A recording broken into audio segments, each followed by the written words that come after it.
Boa tarde, pessoal. Estamos aqui começando mais um programa no Ligando os Pontos e também estamos fazendo aqui a transmissão conjunta no canal do PH Vox. Então, a todos vocês nos dois canais que estão nos assistindo nesse momento, sejam todos muito bem-vindos. Meu nome é Ítalo Loranzon. Antes da gente começar, como de praxe, como de costume, né? É só você dar o like aqui nesse vídeo aqui, independente de onde você está assistindo. Se você está assistindo aí no PH Vox, se está assistindo Ligando os Pontos, deixa o like aqui pra gente. E se você não é inscrito em nenhum dos... Se você não é inscrito em algum dos dois canais, né? Não esqueça, vai lá e inscreva-se no canal. Se você está assistindo no Ligando os Pontos e não é inscrito no PH Vox, vai pro PH Vox e se inscreva lá também. E se você está assistindo pelo PH Vox, vem pro Ligando os Pontos e se inscreva. Mas é isso aí, pessoal. Hoje a transmissão vai ser simultânea nos dois canais, né, do começo ao fim, né? Então, para começar, eu quero dar as boas-vindas aqui ao meu colega Paulo Henrique Araújo. Boa tarde, Paulo. Como é que vai você? Boa tarde, Ítalo. Tudo bom? Finalmente, né? Finalmente você vem no PH Vox, nem que seja por tabela. E, como eu estou ligando aos pontos, vim do PH Vox. Boa tarde, meu caro. Se você puder, o senhor que transita nos dois mundos, né? Tá sempre ligando os pontos e tá sempre no PH Vox. Então, seja muito bem-vindo. Muito obrigado pela presença aqui com a gente, Sepúlveda. É uma alegria estar aqui, no Ligando os Pontos, no PH Vox, e como a moda agora é mediar, eu estou mediando. Você está A mediando, arte tá? agora é mediar conflitos, então eu estou mediando. Maravilha. Lia Van Stassen diz assim: olha esse mashup. Mashup é um termo bacana. Um termo bacana. Eu gosto também de crossover. Crossover também é legal. Mas enfim, gente, hoje a gente vai falar um assunto muito sério, né? Muito, muito importante, né? Que foi colocado em circulação há uns anos atrás por várias pessoas, entre elas o professor Olavo de Carvalho, que é o assunto Foro de São Paulo, e que é impossível, aqueles que entendem o assunto, né, sabem do que se trata o PT, é impossível não lembrar do Foro de São Paulo quando a gente vê notícias como essa, de que o Maduro veio para o Brasil, recebeu honras militares, recebeu, né, pessoal prestando continência pro Maduro, enfim. Para começar, para dar o start para esse assunto, Paulo, eu queria que você desse aí um overview, né, da sua visão sobre esse assunto. Eu sei que você tem um textinho aí para ler pra gente. Então leia o texto pra gente para servir de pauta e depois a gente vai começar a fazer aqui as nossas conversas aqui sobre o assunto. Vamos lá, Paulo. Muito bem, meu caro. Bom, exatamente, né, Ítalo? Eu observei muitas coisas, né, desde de ontem e assisti na íntegra a declaração conjunta dos dois.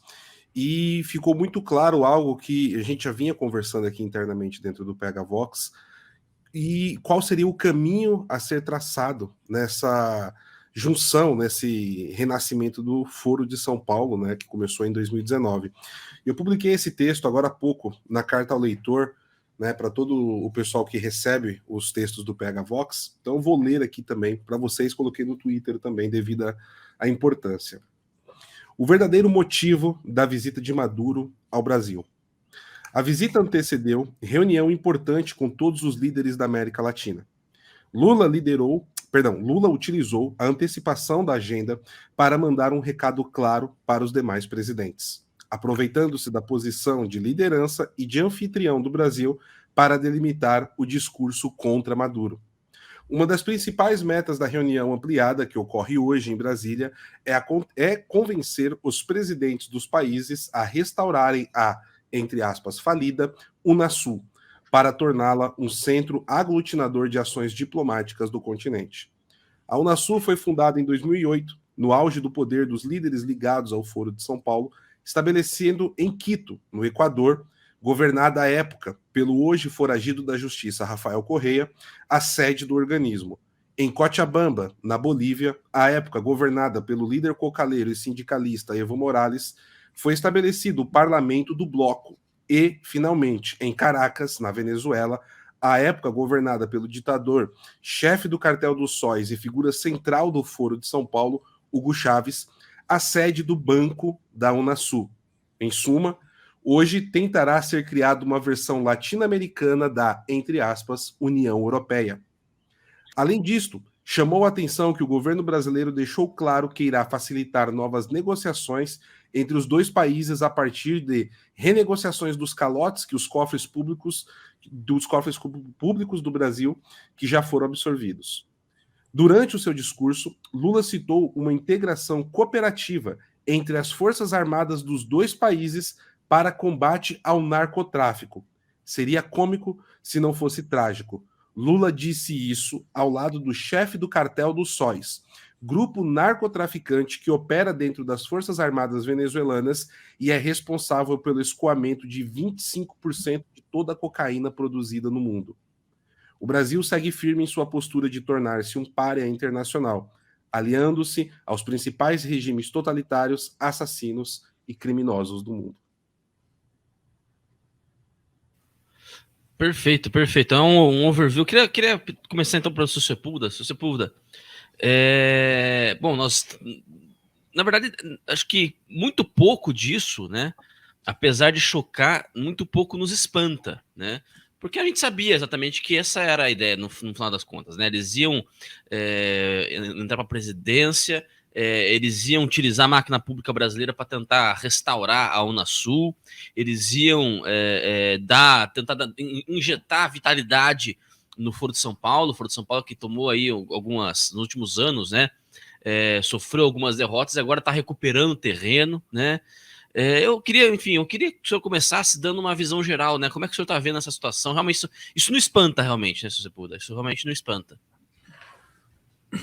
Eu, a propósito que escreveu o Paulo, do que ele leu, do que você disse, eu tinha tomado aqui umas notas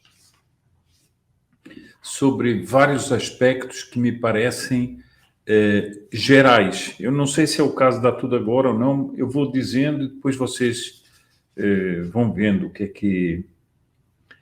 Eu acho que sempre nós devemos começar pelos fatos. O que é que aconteceu? A vinda do Maduro foi um tanto surpresiva, não sei se vocês têm essa impressão. De repente o Maduro aparece aqui, a gente vê que havia uma articulação de bastidores, houve uma viagem secreta ou discreta do Celso Amorim a Caracas. Depois nós tivemos o Lavrov, que veio ao Brasil e viaja depois para a Venezuela e para a Nicarágua. Mas esta vinda foi uma vinda que eu chamaria de um ato político, diplomático, simbólico, antes de tudo. Na política, na diplomacia e, sobretudo, na civilização da imagem e do espetáculo que nós vivemos atualmente, tudo o que é uma construção de narrativa e uma construção midiática é importante.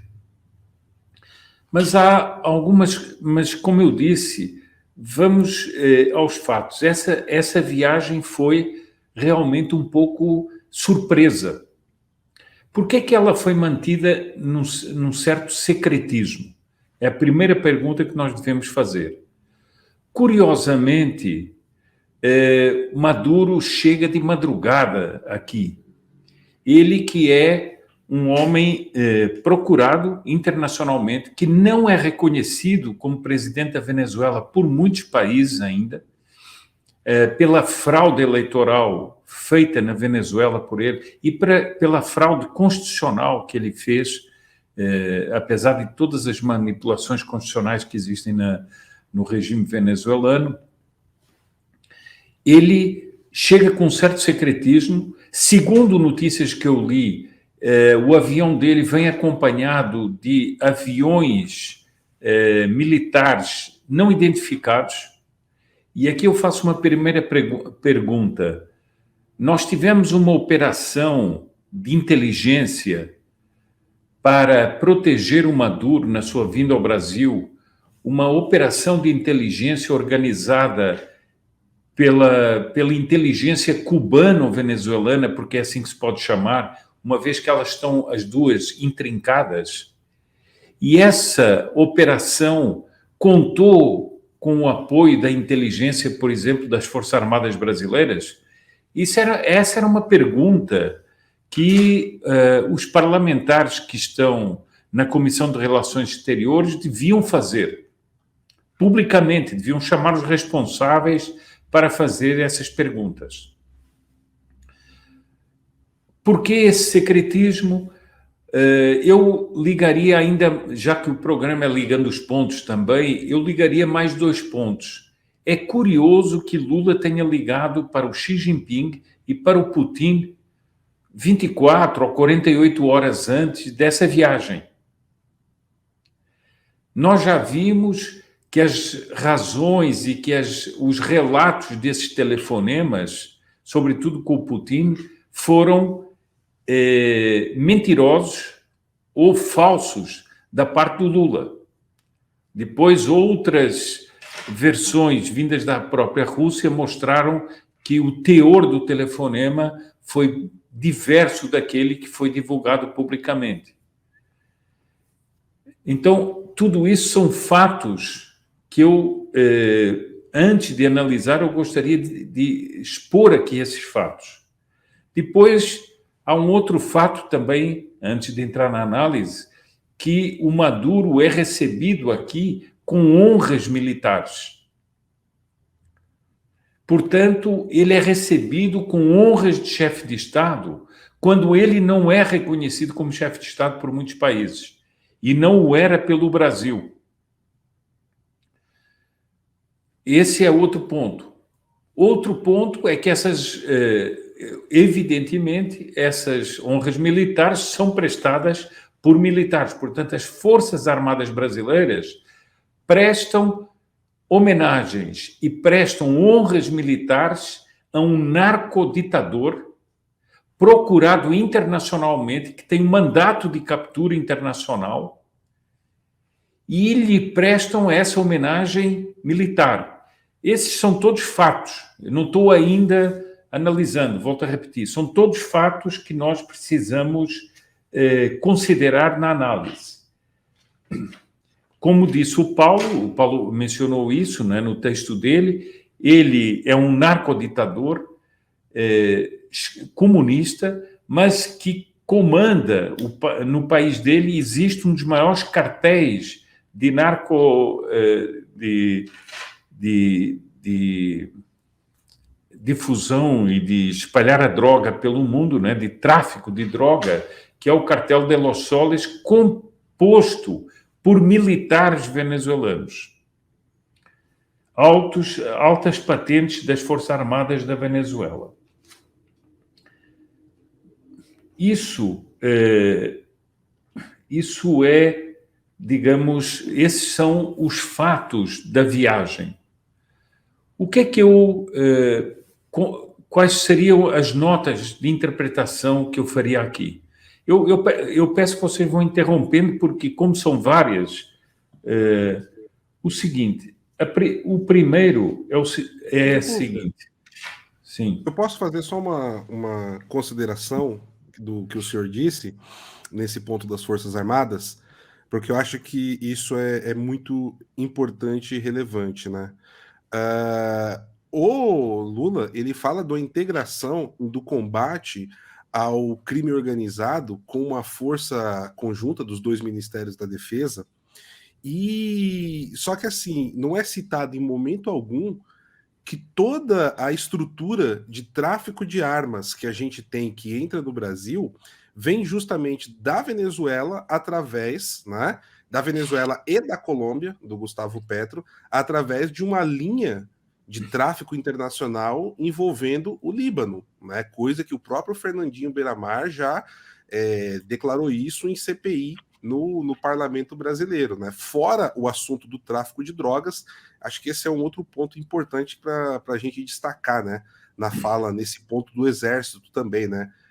O que é mais grave ainda, né? O Exército brasileiro prestando honras a um narco-estado, mais do que um narcotraficante, né? Procurado com a cabeça a prêmio, o Nicolás Maduro ele é o dirigente de um narco-estado, né, que trafica drogas, ouro, terrorismo, exporta diversas ações de convulsão social nos países da América Latina. Então, era só para acrescentar na excelente fala do senhor, meu caro.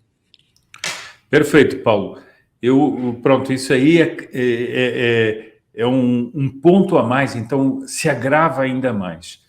O que ontem, um jornalista português, que é correspondente aqui no Brasil, ao noticiar a vinda do Maduro ao Brasil, ele mesmo, simpático até a toda esta história, ele disse que foi desproporcional a recepção feita pelo Lula ao Maduro. Portanto, houve uma intenção, não sei se vocês concordam ou não, que foi a afirmação de que o Brasil está subjugado e está subserviente, mais do que subjugado, está subserviente ao Foro de São Paulo, na figura do que seria o seu chefão, que seria o Nicolás Maduro. Então, essa é a primeira afirmação. Nós temos o indivíduo que ocupa o Planalto prestando homenagens desproporcionais, fazendo um cerimonial desproporcional para afirmar a submissão do Brasil ao Foro de São Paulo. Segundo, ele faz isso com as Forças Armadas para humilhar as Forças Armadas e declarar que as Forças Armadas estão à disposição das metas do Foro de São Paulo. Terceiro, como disse o Paulo, essa colaboração, que é uma colaboração inacreditável, se pode dizer assim, a colaboração com as Forças Armadas venezuelanas, que são claramente umas Forças Armadas corruptas, umas Forças Armadas postas a serviço do crime organizado. Falar dessa colaboração é mais uma declaração do engajamento das instituições do Brasil com um esquema ideológico, criminoso, que tem a colaboração de vários agentes. Eu gostaria...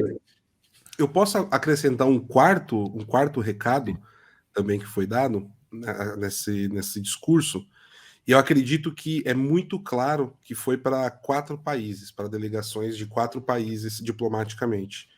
Uruguai, do Lacalle Pou, o Chile do Boric, o Equador do Guilherme Lasso e o Paraguai. Né? Agora me fugiu aqui o nome do novo presidente do Paraguai, eu vou pedir desculpa para a audiência. Porque são 4 países que estão bem distantes na questão da Venezuela, principalmente do Maduro. A gente sabe das ligações do Boric com todo o esquema revolucionário na América Latina, só que ele vem já amargando índices de popularidades muito baixos, e ele também tem feito críticas sobre a Nicarágua e a Venezuela.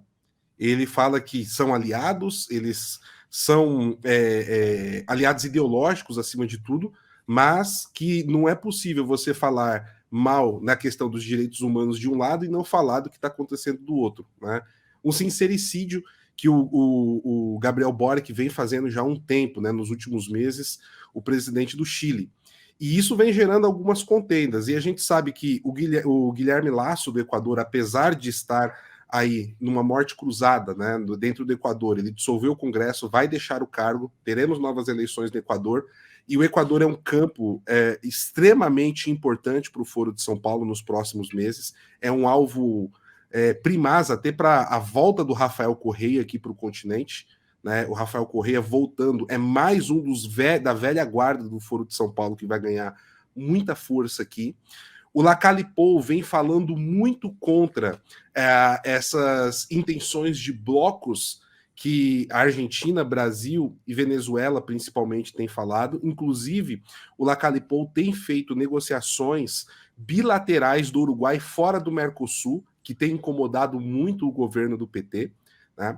E também, né, o último país aí que eu falei, que é o Paraguai. O Paraguai é um objeto estranho no meio disso tudo também, e precisa ser enquadrado. O governo do Paraguai, que agora é novo, apesar de ser continuidade de um governo de direita, ele precisa se adequar para não morrer de fome numa América Latina tomada de vermelho.